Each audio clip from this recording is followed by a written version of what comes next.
এনেকুৱা কিছুমান বস্তু আছে যিটো বস্তু আমাৰ লোৱাৰ আসামত নাই আপাৰ আসামত আৰু আপোনালোকে সকলোৱে প্ৰায় জানে যিসকলে মোৰ ভিডিঅ' চাই থাকে মই যেহেতু ঘৰলৈ আহিছো আৰু মোৰ ঘৰ হৈছে আপাৰত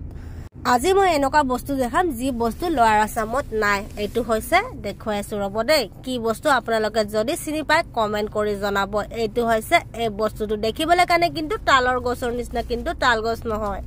এই গছটো হৈছে মানে ইফালৰ মানুহে কয় টকো গছ মানে এইটো হৈছে গছ